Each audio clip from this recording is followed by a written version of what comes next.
प्रिय मित्रों, पिछले वीडियो में हमने जाना था कि पाषाण युग क्या है और उनकी शुरुआत कैसे हुई। आज का इस वीडियो में हम लोग हड़प्पा सभ्यता के बारे में विस्तार से जानेंगे। इसमें हड़प्पा सभ्यता के पहलुओं को विस्तार से वर्णन करेंगे, जैसे पहली सभ्यता की खोज और नामकरण, दूसरी भूगोल और क्षेत्रीय विस्तार, तीसरी नगर योजना और वास्तुकला, चौथी समाज और जीवन शैली, पांचवीं धर्म और आध्यात्मिकता, छठा व्यापार और अर्थव्यवस्था, सातवां लिपि और लेखन प्रणाली, आठवां कला और शिल्प, नौवां विज्ञान और प्रौद्योगिकी, दसवां पतन के कारण। हड़प्पा सभ्यता, सिंधु घाटी सभ्यता, प्राचीन विश्व की सबसे उन्नत और व्यवस्थित सभ्यताओं में से एक थी। यह सभ्यता लगभग 3300 ईसा पूर्व से 1700 ईसा पूर्व तक फैली रही और इसका क्षेत्र वर्तमान पाकिस्तान, उत्तर पश्चिमी भारत और पूर्वी अफगानिस्तान में फैला हुआ था। सिंधु घाटी सभ्यता ने अपनी उन्नत नगर योजना, जल निकासी प्रणाली, स्थापत्य कला और समृद्ध सांस्कृतिक जीवन के माध्यम से विश्व इतिहास में महत्वपूर्ण योगदान दिया है। इसे बेहतर ढंग से समझने के लिए हम इसके विभिन्न पहलुओं पर विस्तार से चर्चा करेंगे। एक सभ्यता की खोज और नामकरण। हड़प्पा सभ्यता का नाम इसके पहले खोजे गए स्थल हड़प्पा के नाम पर पड़ा है। 1920 के दशक में पुरातत्वविदों जैसे रक्षा मार्शल और दयाराम साहनी ने सिंधु घाटी में खुदाई की और पहली बार इस प्राचीन सभ्यता के अवशेषों की खोज की। इसके बाद 1922 में मोहनजोदड़ो नामक एक और महत्वपूर्ण स्थल की खोज की गई। इन दोनों स्थलों ने एक अत्यधिक उन्नत और संगठित सभ्यता की उपस्थिति का संकेत दिया। सिंधु घाटी सभ्यता का नाम इसलिए पड़ा क्योंकि इसका प्रमुख क्षेत्र सिंधु नदी के आसपास फैला हुआ था। इसके बाद और भी कई स्थलों की खोज हुई, जैसे कालीबंगा, धोलावीरा, राखीगढ़ी आदि, जिन्होंने इस सभ्यता के और अधिक पहलुओं को उजागर किया। यह सभ्यता विश्व की 3 सबसे पुरानी सभ्यताओं में से एक थी, जिसे मिस्र और मेसोपोटामिया की सभ्यताओं के साथ जोड़ा जाता है। 2. भूगोल और क्षेत्रीय विस्तार। हड़प्पा सभ्यता का क्षेत्र लगभग 1.3 मिलियन वर्ग किलोमीटर में फैला हुआ था, जो इसे विश्व की सबसे विस्तृत प्राचीन सभ्यताओं में से एक बनाता है। इसका विस्तार पश्चिम में बलूचिस्तान के मकरान तट से लेकर पूर्व में गंगा यमुना दोआब तक था, जबकि उत्तर में हिमालय की तलहटी से दक्षिण में गुजरात के रण तक इसका प्रभाव देखा जा सकता है। सिंधु नदी इस सभ्यता की जीवन रेखा थी। सभ्यता के प्रमुख शहर जैसे मोहनजोदड़ो और हड़प्पा इस नदी के तट पर स्थित थे। नदी ने व्यापार, कृषि और यातायात के साधनों के रूप में महत्वपूर्ण भूमिका निभाई। इसके अलावा अन्य प्रमुख नदियाँ जैसे घग्घर और सतलुज भी सभ्यता के विस्तार में सहायक थीं। 3. नगर योजना और वास्तुकला। हड़प्पा सभ्यता की नगर योजना और वास्तुकला अपनी उन्नत संरचनात्मक प्रणाली के लिए जानी जाती है। इसके शहरों का निर्माण एक सुव्यवस्थित तरीके से किया गया था, जिसमें सड़कों और गलियों का एक जाल बिछाया गया था। नगरों का निर्माण एक ग्रिड प्रणाली पर आधारित था, जिसमें सड़कें समकोण पर एक दूसरे से मिलती थीं। सड़कों और गलियों का संगठन। प्रमुख सड़कों की चौड़ाई अधिक थी और ये सीधी होती थीं, जो शहर के विभिन्न हिस्सों को जोड़ती थीं। इसके साथ ही गलियों का नेटवर्क भी था, जो आवासीय क्षेत्रों को जोड़ता था। घरों की बनावट। अधिकतर मकानों का निर्माण एक निश्चित आकार की पकी हुई ईंटों से किया गया था। अधिकांश घर 1 या 2 मंजिला होते थे और इनमें आंगन, स्नान घर और जल निकासी की व्यवस्था होती थी। जल निकासी प्रणाली। हड़प्पा सभ्यता की सबसे महत्वपूर्ण विशेषता इसकी जल निकासी प्रणाली थी। प्रत्येक घर में एक स्नान घर होता था, जिसका गंदा पानी भूमिगत जल निकासी प्रणाली के माध्यम से बाहर निकलता था। इस तरह की उन्नत जल निकासी प्रणाली प्राचीन काल की अन्य सभ्यताओं में नहीं देखी गई थी। धर्म और सामाजिक ढांचे से जुड़ी इमारतें। हड़प्पा और मोहनजोदड़ो में किलेबंद परिसर, सार्वजनिक स्नानागार, विशेषकर मोहनजोदड़ो का विशाल स्नानागार, और गोदामों की भी खोज की गई है। ये इमारतें यह दर्शाती हैं कि यहाँ के लोग सार्वजनिक सुविधाओं और भंडारण के महत्व को समझते थे। पोर समाज और जीवन शैली। हड़प्पा सभ्यता का समाज एक विकसित और विविध समाज था, जिसमें विभिन्न सामाजिक वर्गों और व्यवसायों का समावेश था। समाज में किसानों, शिल्पकारों, व्यापारियों और शासकों का अस्तित्व था, जो अपने अपने कार्यों में निपुण थे। इसका समाज समृद्ध और जटिल था, जिसमें महिलाओं और पुरुषों की भूमिकाओं में स्पष्ट विभाजन देखा जा सकता है। कृषि हड़प्पा सभ्यता की आर्थिक रीढ़ थी। यहाँ के लोग गेहूं, जौ, बाजरा और कपास की खेती करते थे। सिंधु घाटी के उपजाऊ मैदानों और सिंचाई प्रणाली ने कृषि को सफल बनाया। कपास की खेती का प्रमाण सबसे पहले हड़प्पा सभ्यता से ही मिला है। शिल्पकला हड़प्पा के लोग विभिन्न प्रकार के शिल्पों में निपुण थे। वे बर्तन बनाने, धातु कार्य, आभूषण निर्माण और कपड़ा बुनाई में दक्ष थे।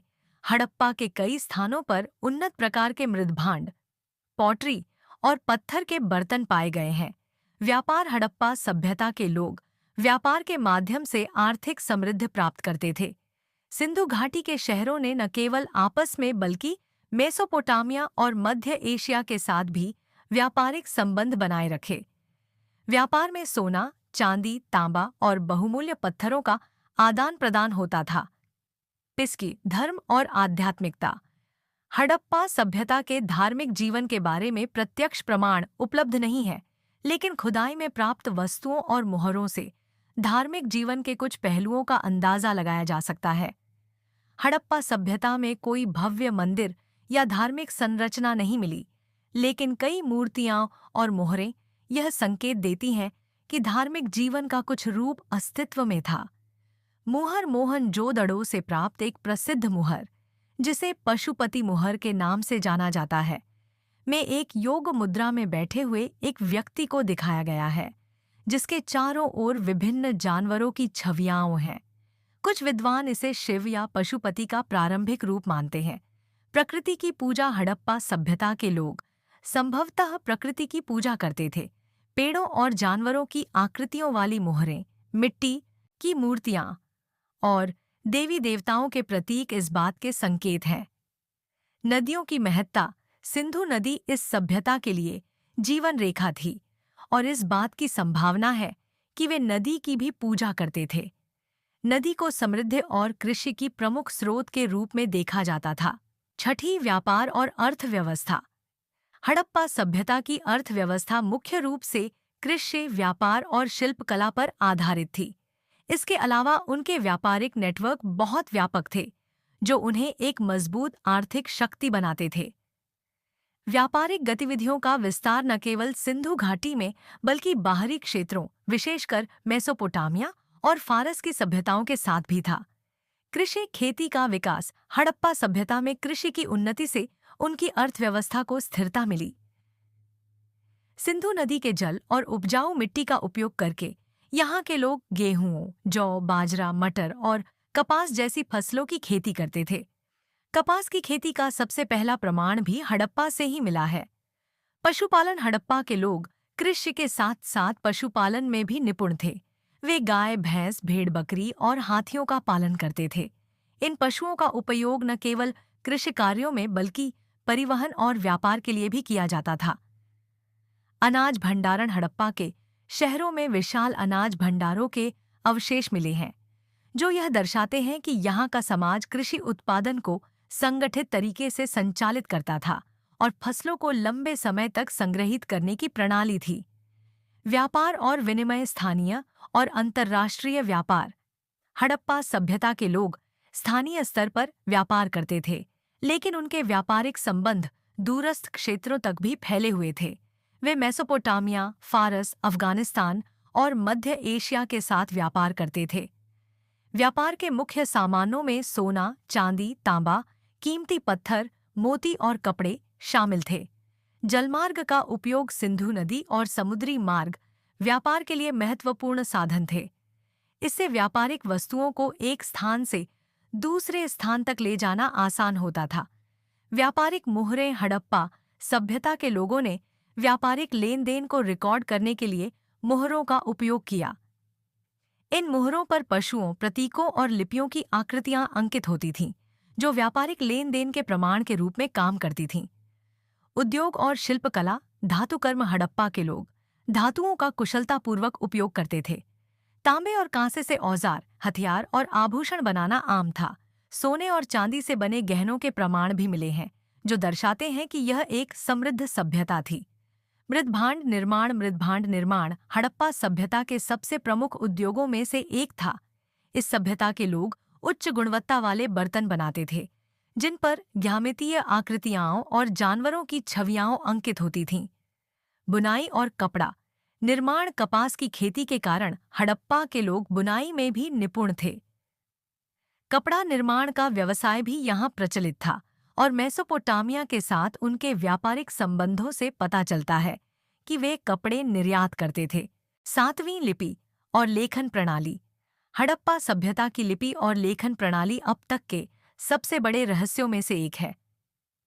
इस सभ्यता की लिपि को अभी तक पूरी तरह से पढ़ा या समझा नहीं जा सका है, लेकिन इसके कई प्रमाण विभिन्न स्थलों पर खुदाई के दौरान मिले हैं। लिपि का स्वरूप।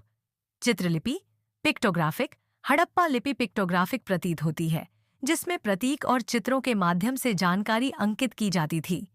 लगभग 400 से 500 विभिन्न प्रतीकों का उपयोग किया जाता था, लेकिन कोई स्पष्ट व्याकरण या वर्णमाला नहीं मिली है। मुहरों पर लिपि। हड़प्पा सभ्यता में मिली मुहरों पर लिपि के सबसे अधिक प्रमाण मिले हैं। इन मुहरों पर छोटी छोटी लिपियां उकेरी जाती थीं, जिनका उपयोग संभवतः व्यापारिक लेन देन में किया जाता था। लिपि की अस्पष्टता। अब तक हड़प्पा लिपि को समझने में सफलता नहीं मिली है, क्योंकि यह न तो किसी जात भाषा से मेल खाती है और न ही इसके प्रतीकों का सही अर्थ निकाला जा सका है। इसके बिना हड़प्पा सभ्यता के कई सांस्कृतिक और प्रशासनिक पहलू अब तक रहस्य बने हुए हैं। 8वीं कला और शिल्प। हड़प्पा सभ्यता की कला और शिल्पकला अत्यधिक उन्नत और विविध थी। यहाँ के कलाकार और शिल्पकार विभिन्न प्रकार की कलाओं में निपुण थे, जिनमें मूर्तिकला, चित्रकला, मृदभांड निर्माण, धातु कार्य और आभूषण निर्माण शामिल है। मूर्तिकला और मूर्तियां। मृणमूर्तियां। हड़प्पा से प्राप्त मृणमूर्तियां। टेराकोटा मूर्तियां प्राचीन कला का उत्कृष्ट उदाहरण है। इनमें मनुष्यों, जानवरों और धार्मिक प्रतीकों की आकृतियां बनाई गई थीं। मूर्ति, जिसे पशुपति की मूर्ति कहा जाता है, में एक योग मुद्रा में बैठे हुए व्यक्ति को दर्शाया गया है। इसके चारों ओर विभिन्न जानवरों की आकृतियां हैं, जो इसे शिव या पशुपति के प्रारंभिक रूप से जोड़ती हैं। नर्तकी की मूर्ति। मोहनजोदड़ो से प्राप्त कांस्य की नर्तकी की मूर्ति हड़प्पा सभ्यता की धातुकला और मूर्तिकला का उत्कृष्ट उदाहरण है। यह मूर्ति बहुत सजीव है और नृत्य की मुद्रा में बनाई गई है। मिट्टी के बर्तन। मृदभांड। मिट्टी के बर्तन। हड़प्पा सभ्यता के लोग उच्च गुणवत्ता वाले मिट्टी के बर्तन बनाते थे, जिन पर चित्र और ज्यामितीय डिजाइन अंकित होते थे। ये बर्तन रोजमर्रा के उपयोग के साथ साथ धार्मिक और सांस्कृतिक उद्देश्यों के लिए भी उपयोग किए जाते थे। चित्रांकन। मृदभांड पर आकृतियां और डिजाइन हड़प्पा कला का एक महत्वपूर्ण हिस्सा थे। इनमें पेड़, पशु, मानव आकृतियां और ज्यामितीय डिजाइन देखने को मिलते हैं। धातु कला। सोने और तांबे के आभूषण। हड़प्पा के लोग सोने, चांदी और तांबे के आभूषण बनाते थे। खुदाई में मिले आभूषण यह दर्शाते हैं कि उस समय धातु कला बहुत उन्नत थी। कांस्य के औजार। धातु के औजार, हथियार और सजावटी वस्तुएं भी हड़प्पा सभ्यता में बहुतायत में पाई गई हैं। कांस्य धातु का उपयोग बड़े पैमाने पर किया जाता था। 9वीं विज्ञान और प्रौद्योगिकी। हड़प्पा सभ्यता के लोग विज्ञान और प्रौद्योगिकी में भी उन्नत थे। वे गणित, ज्यामिति और विज्ञान की मूलभूत अवधारणाओं को समझते थे, जो उनकी नगर योजना, वास्तुकला और जल प्रबंधन प्रणाली में स्पष्ट रूप से दिखाई देती हैं। जल निकासी और सीवेज प्रणाली। उन्नत जल प्रबंधन। हड़प्पा सभ्यता की सबसे बड़ी वैज्ञानिक उपलब्धियों में से एक उनकी जल निकासी और सीवेज प्रणाली थी। प्रत्येक घर में स्नान घर होता था और नालियों के माध्यम से पानी को बाहर निकालने की प्रणाली थी। यह उस समय की अन्य सभ्यताओं की तुलना में अत्यधिक उन्नत प्रणाली मानी जाती है। कुओं का निर्माण। हड़प्पा के लोग जल संरक्षण के लिए कुओं का निर्माण करते थे। कुछ स्थलों पर तो सामुदायिक कुएं भी मिले हैं, जिनका उपयोग लोग सार्वजनिक रूप से करते थे। नगर योजना और वास्तुकला। ग्रिड प्रणाली।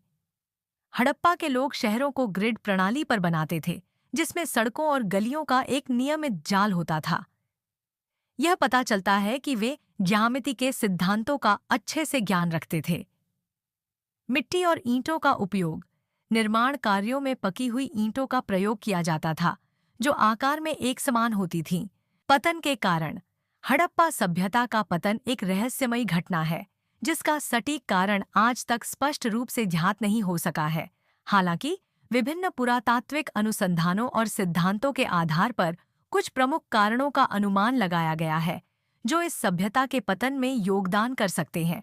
इन संभावित कारणों में जलवायु परिवर्तन, प्राकृतिक आपदाएं, आंतरिक सामाजिक और राजनीतिक अस्थिरता और बाहरी आक्रमण शामिल हैं। आइए इन कारणों पर विस्तार से चर्चा करते हैं। 1. जलवायु परिवर्तन। नदी के मार्ग में परिवर्तन। कई विद्वानों का मानना है कि हड़प्पा सभ्यता के पतन का एक मुख्य कारण सिंधु और घग्गर हकरा नदी के मार्ग में बदलाव हो सकता है। घग्गर हकरा नदी, जिसे आजकल सूखी नदी के रूप में जाना जाता है, हड़प्पा सभ्यता की कृषि और जल आपूर्ति का एक महत्वपूर्ण स्रोत थी। जैसे जैसे नदी का पानी कम हुआ या नदी ने अपना मार्ग बदल लिया, कृषि गतिविधियों में गिरावट आई, जिससे सभ्यता की आर्थिक और सामाजिक संरचना प्रभावित हुई। सूखा और अकाल। जलवायु परिवर्तन के कारण लंबे समय तक सूखा पड़ने और अकाल की स्थिति बनने के संकेत भी मिलते हैं। यह स्थिति कृषि उत्पादन में गिरावट और संसाधनों की कमी का कारण बनी, जिससे लोगों को अपने शहर छोड़ने के लिए मजबूर होना पड़ा। 2. बाढ़ और प्राकृतिक आपदाएं। बाढ़ का खतरा। सिंधु नदी के पास स्थित शहर जैसे मोहनजोदड़ो समय समय पर विनाशकारी बाढ़ की चपेट में आ सकते थे। खुदाई में मिले साक्ष्यों के आधार पर यह संकेत मिलता है कि मोहनजोदड़ो कम से कम 7 बार बाढ़ से नष्ट हुआ और फिर से बनाया गया। बार बार की बाढ़ ने शहरों को कमजोर कर दिया और लोगों को उन्हें छोड़ने पर मजबूर किया। भूकंप। कुछ पुरातत्वविदों का मानना है कि भूकंप जैसी प्राकृतिक आपदाओं ने भी सभ्यता के पतन में महत्वपूर्ण भूमिका निभाई हो सकती है। भूकंपों से सिंचाई प्रणाली और जल संसाधन क्षतिग्रस्त हो गए होंगे, जिससे कृषि उत्पादन में गिरावट आई होगी और लोग विस्थापित हो गए होंगे। तीसरी, आंतरिक सामाजिक और राजनीतिक अस्थिरता। शहरी जीवन का विघटन। हड़प्पा सभ्यता की संरचना में शहरी केंद्रों का महत्वपूर्ण स्थान था, लेकिन जैसे जैसे सभ्यता का पतन हुआ, शहरी जीवन धीरे धीरे समाप्त होने लगा।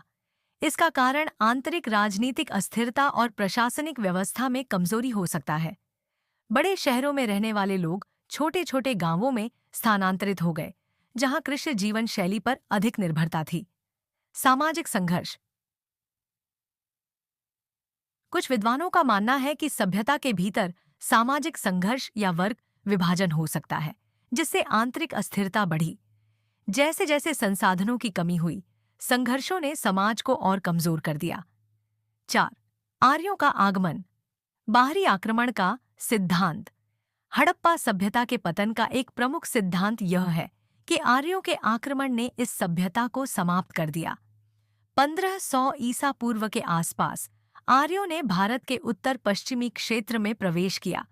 कुछ विद्वानों का मानना है कि आर्यों ने हड़प्पा सभ्यता के शहरों पर आक्रमण किया और उन्हें नष्ट कर दिया। आर्यों और हड़प्पा के बीच संघर्ष। आर्यों की युद्ध कला और घोड़ों के इस्तेमाल ने उन्हें हड़प्पा के शांतिपूर्ण और कृषि पर आधारित समाज के खिलाफ मजबूत बना दिया होगा। इस संघर्ष के परिणाम स्वरूप हड़प्पा के लोग धीरे धीरे उत्तरी भारत के ग्रामीण क्षेत्रों में बस गए। 5. व्यापार मार्गों में गिरावट। अंतर्राष्ट्रीय व्यापार में गिरावट। हड़प्पा सभ्यता का एक महत्वपूर्ण आर्थिक आधार इसका व्यापारिक नेटवर्क था, जो मेसोपोटामिया और फारस जैसे दूरस्थ क्षेत्रों तक फैला हुआ था। मेसोपोटामिया के पतन या व्यापार मार्गों में अवरोध से हड़प्पा के व्यापारिक संबंध टूट गए होंगे, जिससे आर्थिक संकट उत्पन्न हुआ। आंतरिक व्यापार की कमी, आंतरिक अस्थिरता और प्राकृतिक आपदाओं के कारण शहरों और गांवों के बीच व्यापारिक संबंध कमजोर पड़ गए होंगे। इससे सभ्यता की आर्थिक संरचना पर गहरा असर पड़ा होगा। 6. बीमारी और जनसंख्या का पतन। संक्रमण और बीमारियां। सभ्यता के पतन का एक अन्य संभावित कारण बीमारी का प्रसार हो सकता है। जैसे जैसे जल निकासी प्रणाली और स्वच्छता की स्थिति बिगड़ती गई, जनसंख्या को बीमारियों और संक्रमणों का सामना करना पड़ा होगा, जिसने समाज को और कमजोर कर दिया। जनसंख्या में गिरावट।